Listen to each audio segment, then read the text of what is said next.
Hey guys, my name is Ryan, and we're back again with another Spirit Island video. We're going to do another quick play today, but this time we're going to go for one spirit and one board. Let's see what we get. We get Sweden 6 on a thematic board with Powers Lost Forgotten scenario. Okay, this has got a cool couple things going on. So Sweden 6, I'm sure we're all familiar with the whole kit and caboodle. What is kind of funny here is that Sweden 6 adds stuff to land number 8, but we actually go beyond 8 on the thematic boards. So normally it's like, your far corner one, but here that's not the case. But this Powers Lost Forgotten is a new scenario for me. And I know a little bit about it, but not a lot about it. Basically, we need to get 3 Dahan into a land in order for us to get a benefit. That's a little bit... It's actually possible for us to do on turn 1 with Call on Herders for aid. But the invaders only need 2 invaders in the land, which is pretty easy for them to do. So we could be in a pretty rough position at the start of the game. Like, if we put scenario tokens here in like 8 and 5, we just get, like, opening Explore, we just get cooked. So we're going to want to definitely put one in the wild to protect ourselves. Put one back here because they can't build. But then over here, I think we're going to want to go one in the jungles, one in the sands. Because like if we open up with the sands with Explore and we go, with the 1-8, we're just cooked. And we'll go here. This is marginally easier for me.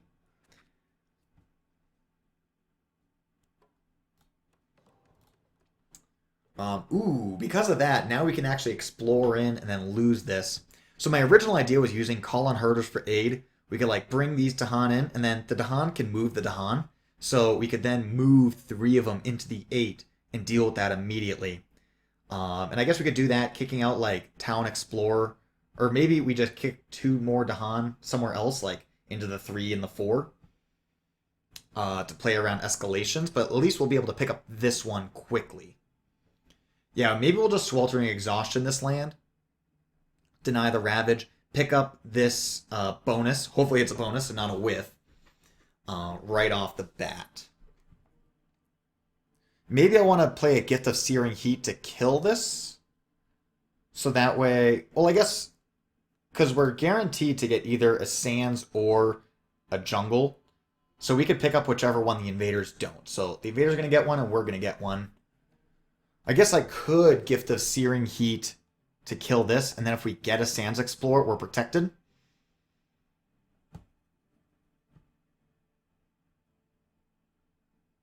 Yeah.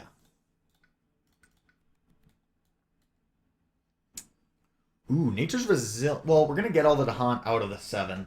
So Dahan and Defend is not necessarily where we want to be. And it's Sweden, so it is marginally weaker.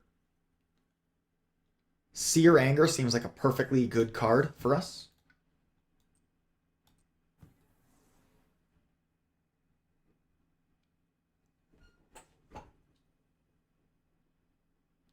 Another line that we could choose to take would be if we did like a Gift of Searing Heat, Singing Sandstorm.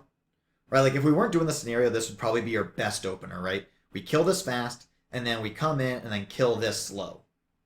And then we have a Sacred Site here, so if we get Sands Explorer, we kill this Explorer. If we get a Jungle Explorer, we kill this Explorer. And so no matter what, we wind up in a really strong situation. And I'm just wondering if maybe that's still the correct play. It just kicks the can down the road. 3, 4, 5, 6, 7. And if we did that line, instead of taking the Seer Anger, we could defend this land for 6, and it would full clear. That would allow me to save the Sweltering Exhaustion to skip the 1 when it ravages.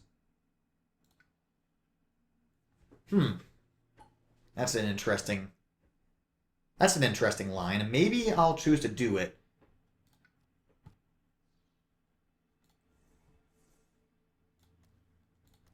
Yeah, let's do that.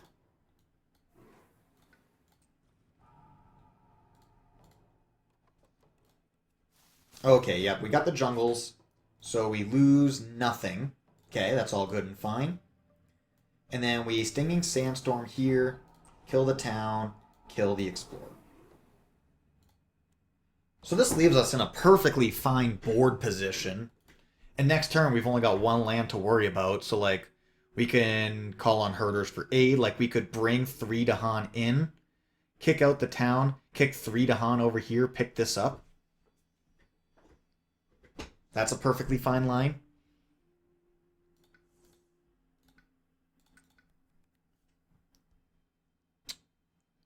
Ooh. Yeah, Rouse the Trees and Stone, very strong for us. So we could Rouse the Trees and Stone and Nature's Resilience this turn. Rouse will clear up the 3. Nature's Resilience will defend and clear this land. And then we'll have a much more empty board.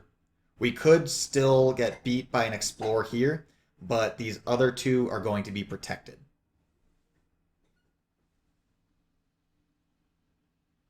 And then we can do a Sweltering Exhaustion and call on herders for aid.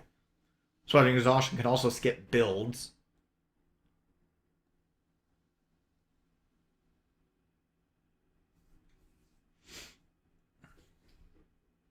I do like just getting the value from call on herders for aid like immediately. So I think we'll just do a call Nature's Resilience and then just skip that with a Sweltering Exhaustion.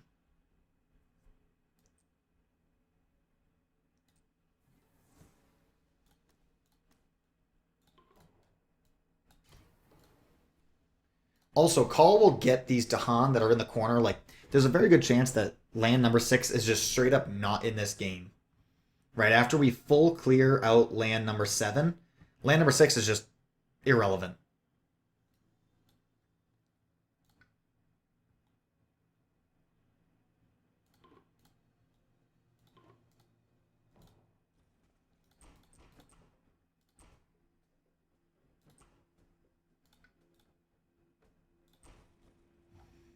Okay, well, it's pocketed. It's just not full cleared. And we do miss out on this one. Let's hope it's a whiff. It is, which means that these 2 are live. It's good and important to know. So we can do this, bringing these 2 in. We're going to kick 1, 2, 3.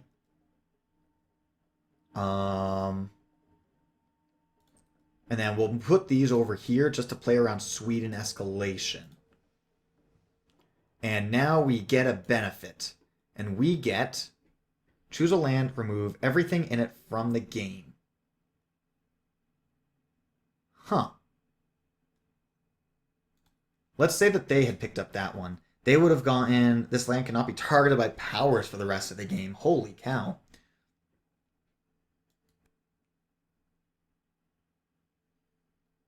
So we can just remove land number 4 from the game.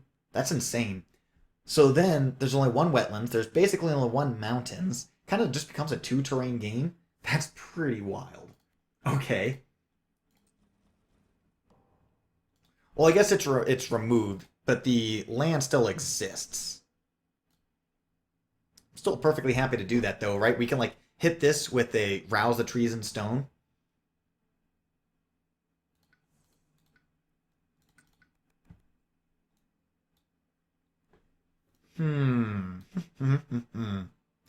Sky's Herald is fast Dahan movement to play around the only land that can get escalated.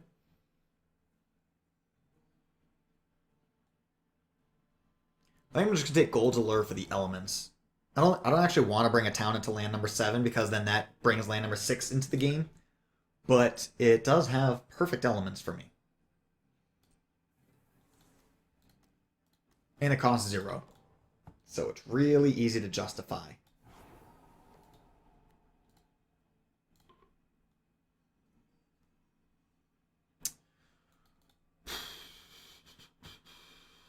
We could just do 2 damage here, 2 damage here, then clear out the 9.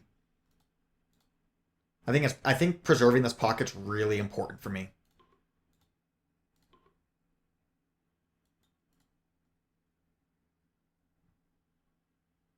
And we're perfectly happy where everything is right now.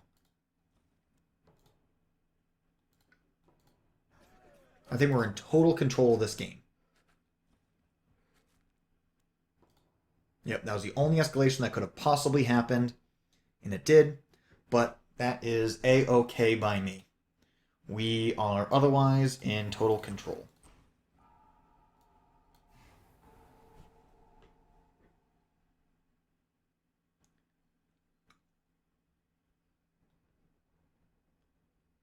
Okay, we're going to have to kill this fast, which is fine. We can defend this land for 6, and we can skip this land on the Ravage, so we are in a perfectly good situation.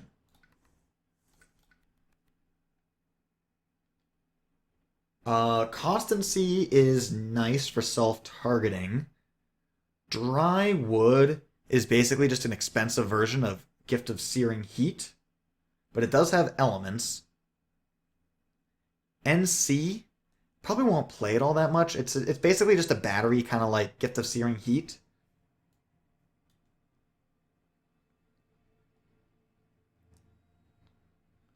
I do think that like just taking Constancy and spamming it is pretty boring.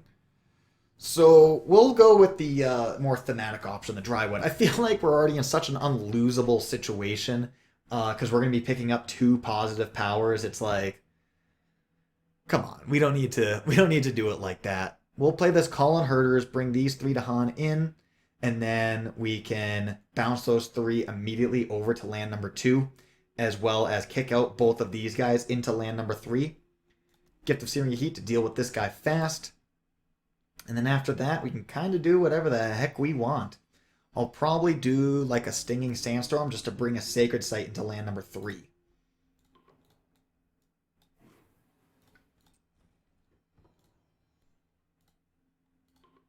Okay, that's fine, that's fine. Vent doesn't do anything.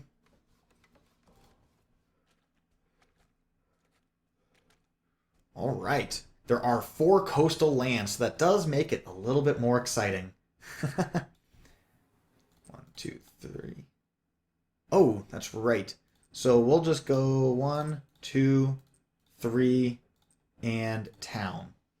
Since we've already escalated the jungles, we're at no risk here. We are at risk in the sands, but all powers have +1 range, and if the opponents got it, they would have gotten... gathering and pushing invaders costs extra energy. So I feel like this is a pretty good high roll where we get 2 positives and the enemy gets 0 negatives. So, like, I don't know, it's going to be a little bit easier for that reason. After this Ravage, this will be pocketed out. So we're not going to be at risk here.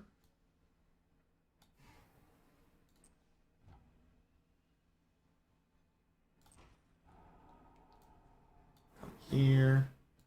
Kill city. Finish using powers. What else can I do? Usually it just goes automatically. The other option is because since I'm already planning on skipping this land, is just denying this build. Which is certainly something worth considering. Now, by doing this, I can defend it with the Nature's Resilience and save my Sweltering Exhaustion for up here.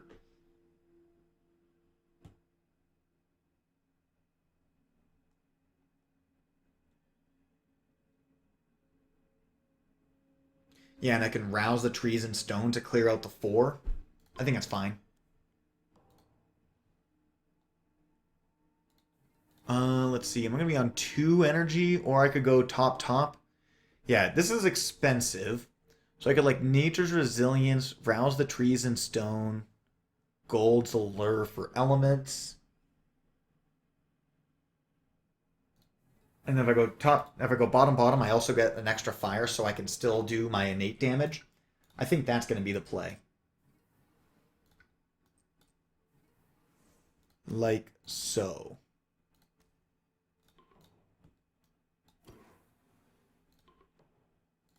Huh, it's not... Oh, wait. Use? Okay. Ooh, that's very unfortunate. Buildings do +1 damage. That means that I'm going to be taking a blight here. Get an extra Dahan there. Skip builds there. Okay, so that's all good and fine. That's all good and fine. But now we take a blight. If I go here or here, we are opening ourselves up to an escalation. If I go here, then rouse the trees and stone. Well, actually, we can't even use it there anyways. So because this is going to skip its bill, we rouse the trees and stone here, and then we skip this ravage. So therefore, this is the play.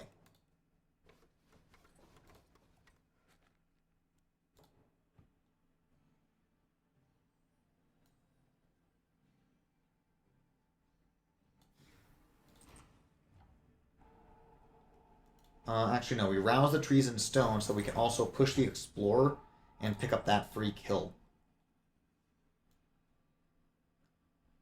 Oh, we do have +1 range on everything. Okay, that makes a huge difference. Yeah, now we can kill this. Probably just gonna eat some blight here. Yeah, maybe I eat blight in the 4, swelter and exhaustion the 3.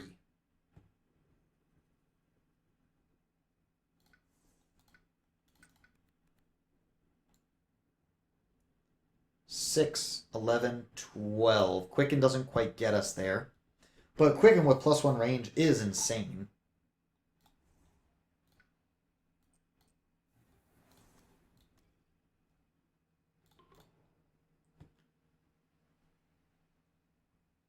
Hmm. 5. Oh, yeah. We Quicken here. Defend for 10. Sweltering here. Skip the Ravage. And yeah, now we're just chilling for the rest of the game. Because this one is skipped, we can build freely.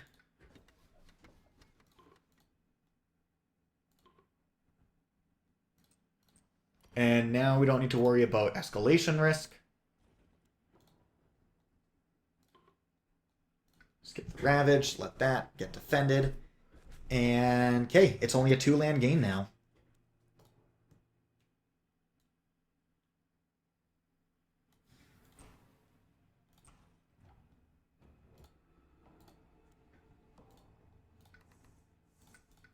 And we are off to the races.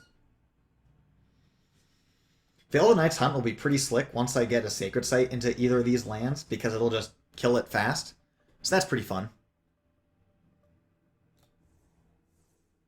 Yeah, that'll be a next turn thing. Or I could do like a Stinging Sandstorm, just create the Sacred Site here, kill the town. Let's just play a whole bunch of 0-cost cards. I'm going to do this for energy.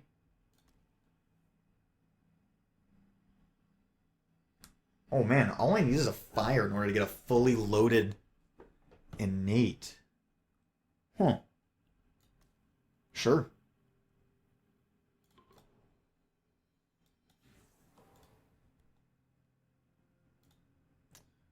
Okay, Ravager becomes a build, doesn't matter. We can teach the invaders our peaceful ways by force.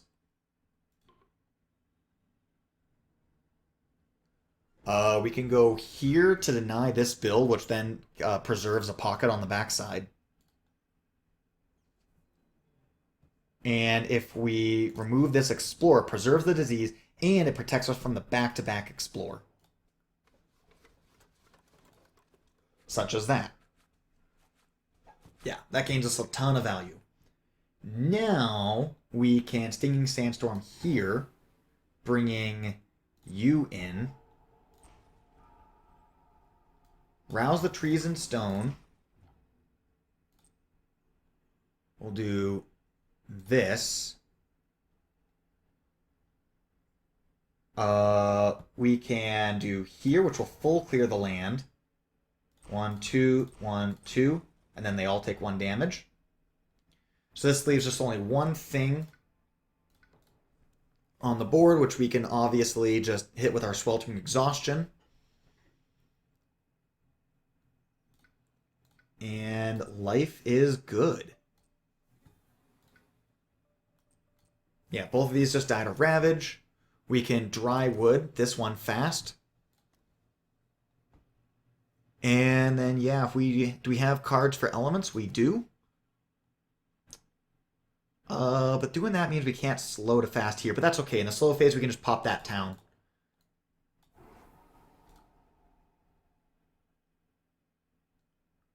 I guess we could do this. Just do 1 damage to everything.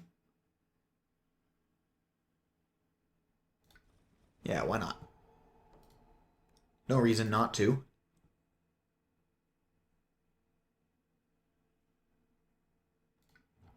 Yeah, we can just remove 1 card from the deck because we're about to win anyways.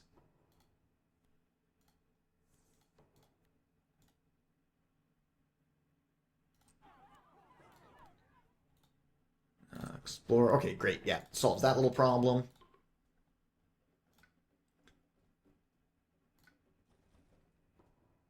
Oh, wait a second. No, we want this one. We'll skip the Ravage here.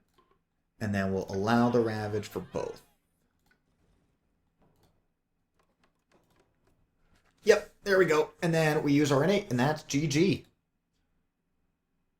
This the scenario really worked in our favor. And the thematic boards have a funny way of you know, just like creating all these pockets. Like some lands we literally just like didn't interact with for the whole game. So it creates for quite the interesting and unusual setup.